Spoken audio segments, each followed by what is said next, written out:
The old Honda Civic made a familiar crunch on the gravel driveway of my family's estate.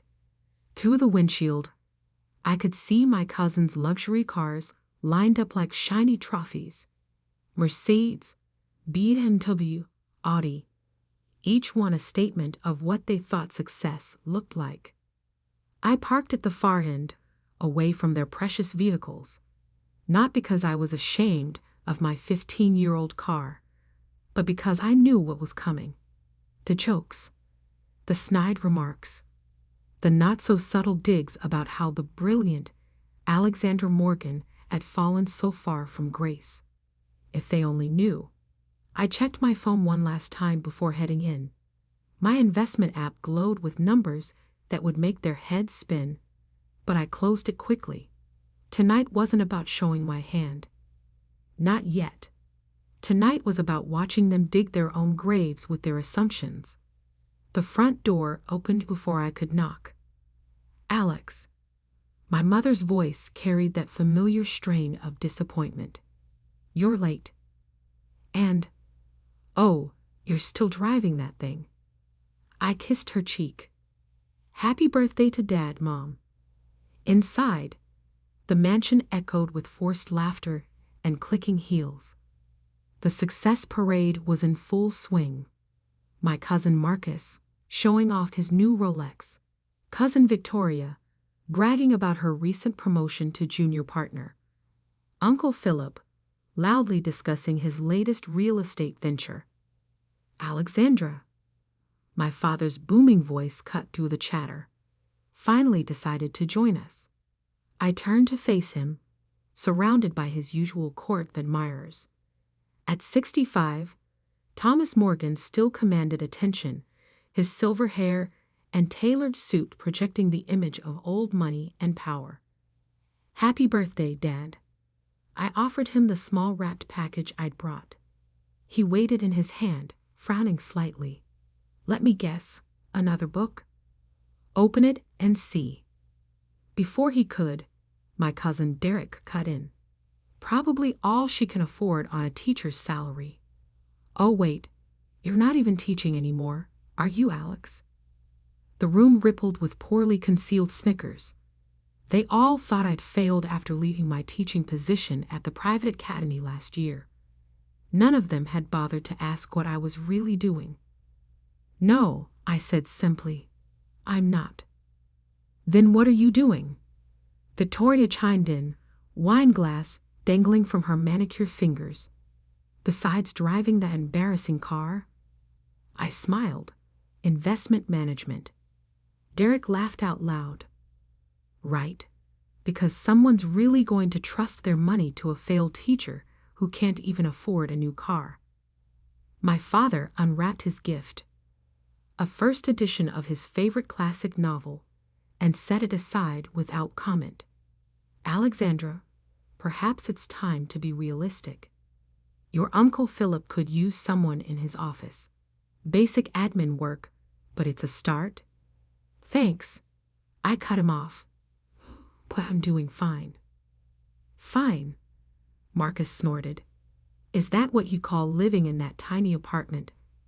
Driving a car older than Victoria's designer handbag? I took a sip of water, letting their assumptions wash over me. In my pocket, my phone buzzed. Probably another alert about one of my investments hitting its target. I had 37 companies in my portfolio now. Most of them quietly acquired through the private equity firm I'd built from scratch after leaving teaching. At least she showed up, my mother said. Ever the diplomat. Now, shall we move to the dining room? Dinner was exactly what I expected. Crystal glasses filled with $100 wine. Conversations about vacation homes and country club memberships. Every few minutes, someone would glance at me with pity or contempt, depending on their level of intoxication. Then came the moment that changed everything. A toast. Uncle Philip stood, raising his glass. To success and those who achieve it. He looked directly at me. And to those who, well, we can all be winners, Can we? Something in me snapped, not with anger, but with clarity. I'd stayed quiet for years, watching them measure success in cars and clothes and summer homes. Watching them dismiss me because I chose to live simply, to build quietly, to grow my wealth away from their shallow definitions of power.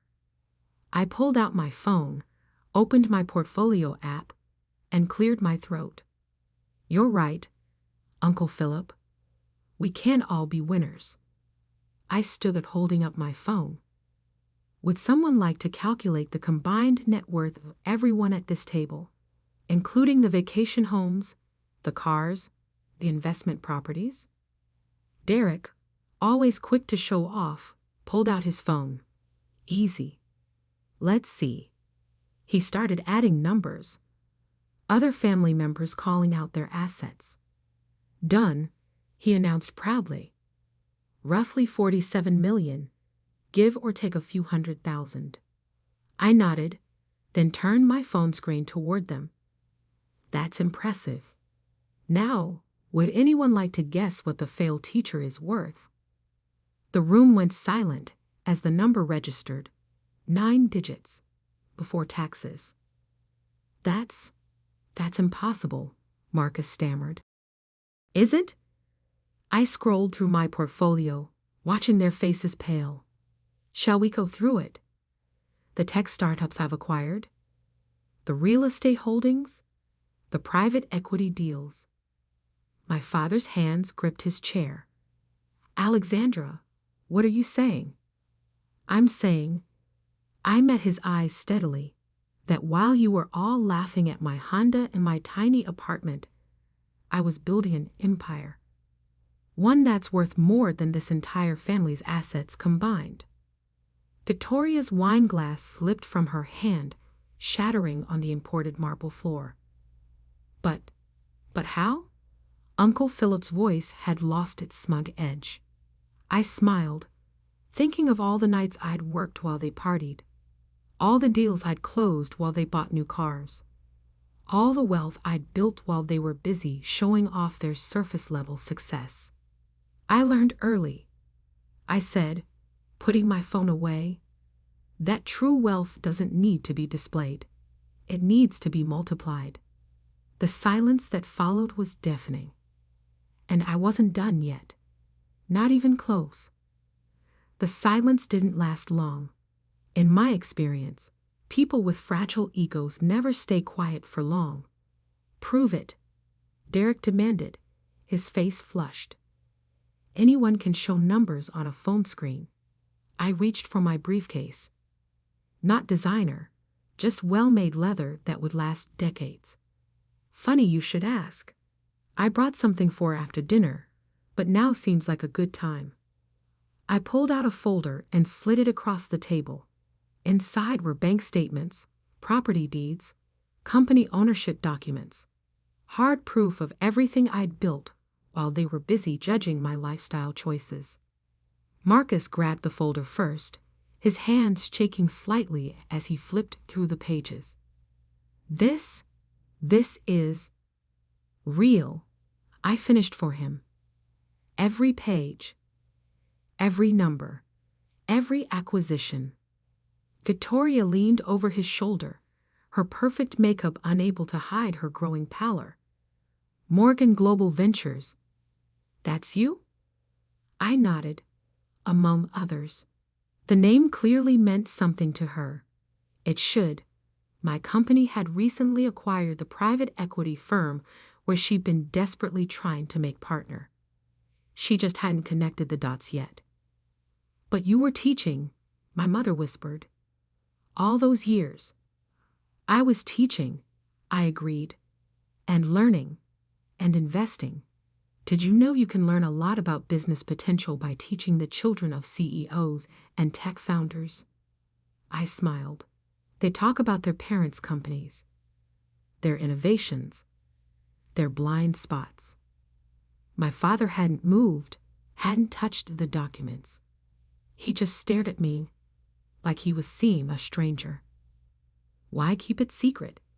He finally asked. Why drive that car?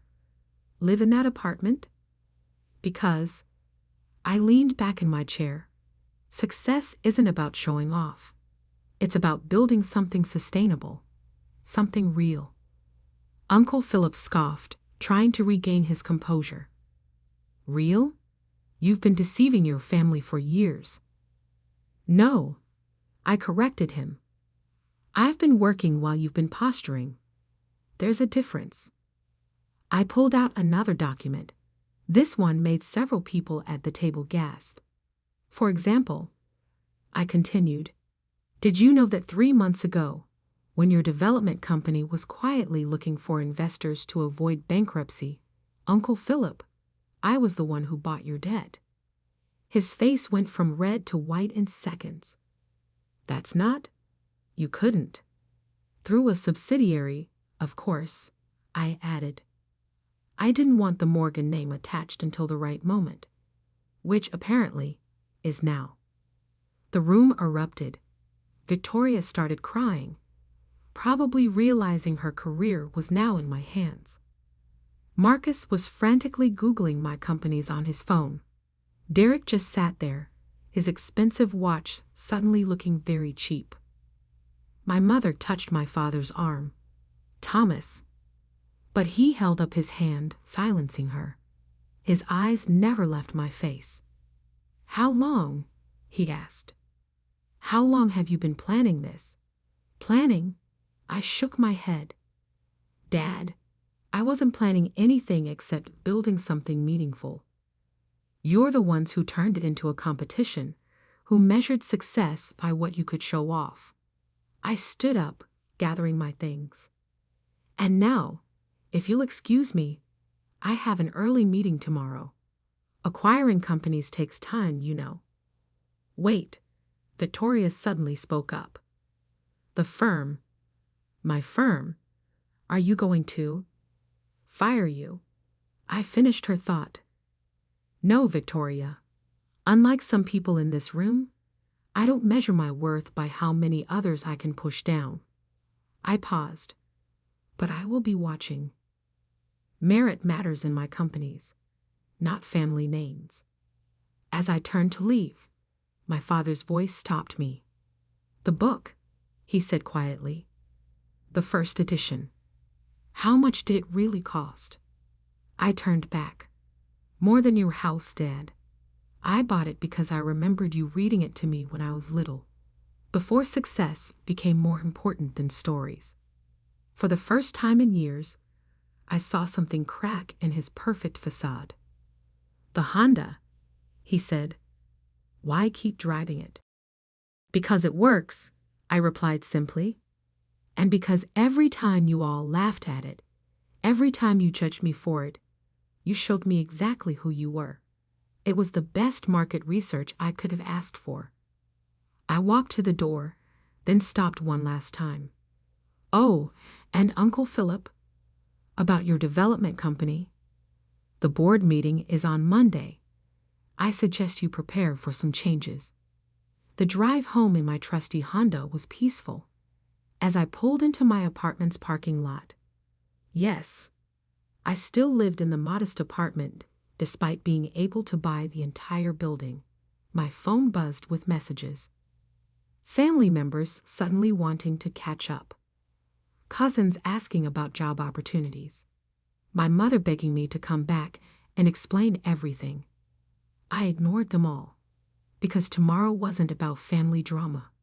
Tomorrow was about the 3 company acquisitions I had planned, the new tech startup I was funding, and the educational foundation I was launching, the one that would help other failures like me build their own empires.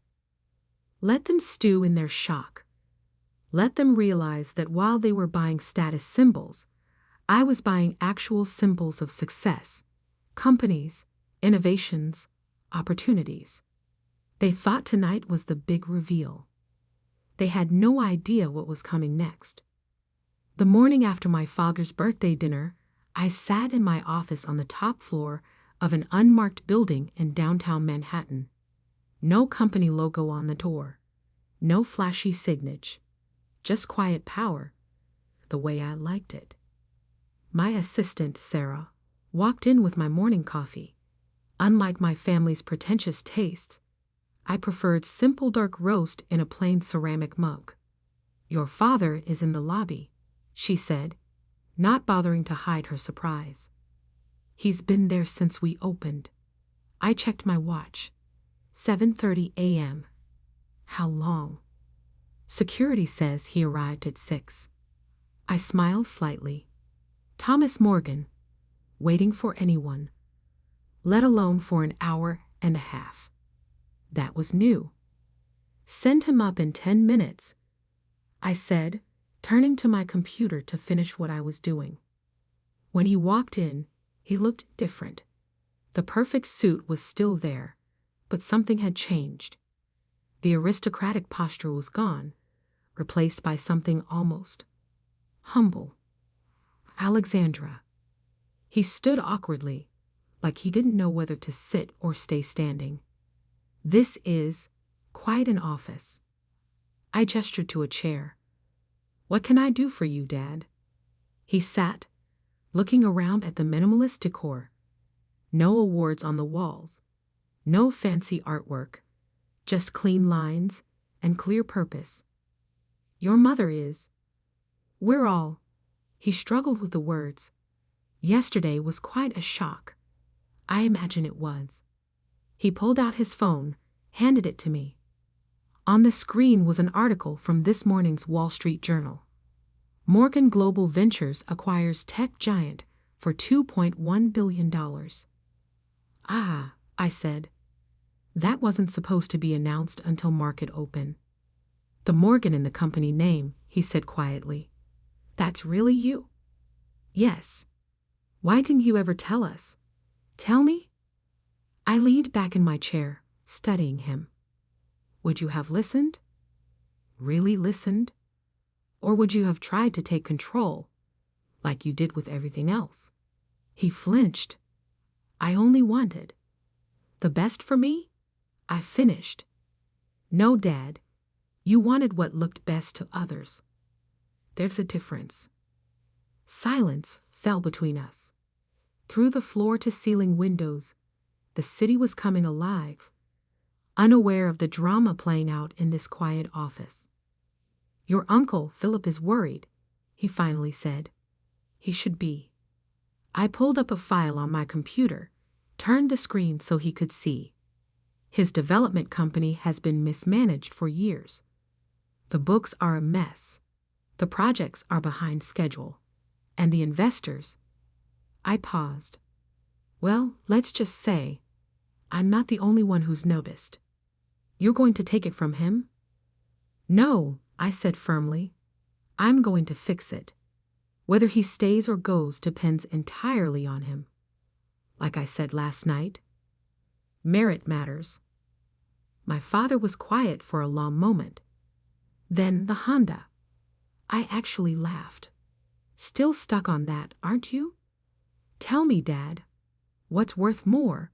A car that gets me where I need to go, or the 3 tech startups I bought instead of wasting money on a status symbol?" He had no answer for that. My phone buzzed. The market was opening. Time to watch my latest acquisition's stock price respond to the news. "I have work to do," I said, standing. Was there anything else? He stood too, straightening his tie. A nervous habit I remember from childhood. "Your mother wants to have dinner." The whole family. To apologize, I suppose. I shook my head. "I'm not interested in apologies, Dad. I'm interested in understanding. Do they understand now that success isn't about what you show, but what you build? Do they understand that their mockery, their judgment, their constant competition for status, that it all means nothing in the real world of business?" "I don't know," he admitted, "but I'm starting to." As if on cue, my phone lit up with a notification. The stock price of my new acquisition was soaring. Another quiet victory. "I'll think about dinner," I said finally. "But first, I have a company to run." Actually, several companies. After he left, Sarah came in with an update. The board of Philip's company is requesting an emergency meeting. Victoria left 3 messages about her position at the firm, and your mother sent flowers. I smiled. The flowers? I had them sent to the children's hospital, as per your standing instructions.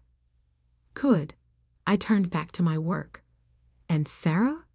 If any more family members show up. I know, she nodded.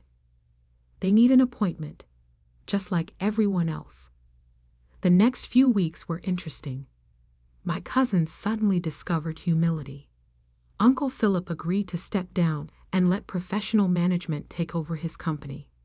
Victoria actually started doing her job instead of relying on her name. And my father, well, he did something I never expected. He sold his Bentley and bought a Toyota. When I asked him why, he said something that actually made me proud. Because I finally realized that what you drive doesn't matter nearly as much as where you're going. 6 months later, I hosted a family dinner. Not at a fancy restaurant, but at my still modest apartment. They came, all of them, dressed more simply than I'd ever seen them. Over simple homemade pasta. Yes, I cook. My mother finally asked the question I'd been waiting for. How did you do it, Alexandra? Really? I looked around at their faces, no longer smug, no longer judging, just genuinely curious. I watched. I said. I learned. I stayed quiet and built something real while you were all busy building appearances. I took a sip of wine, not $100 bottles, just good wine that I actually enjoyed. And most importantly, I never confused having money with having worth. Victoria, who'd recently earned an actual promotion based on merit, nodded. You taught us all something, Alex, even if we didn't want to learn it. I smiled. That's what teachers do best. Later that night, after everyone had left, I stood at my window, looking out at the city. My phone buzzed with another alert. Another successful acquisition, another quiet victory. But this time, I didn't need to prove anything to anyone, because true success isn't about proving your worth to others. It's about proving it to yourself. And I'd done that, one silent victory at a time, in a Honda Civic that had carried me further than all their luxury cars combined.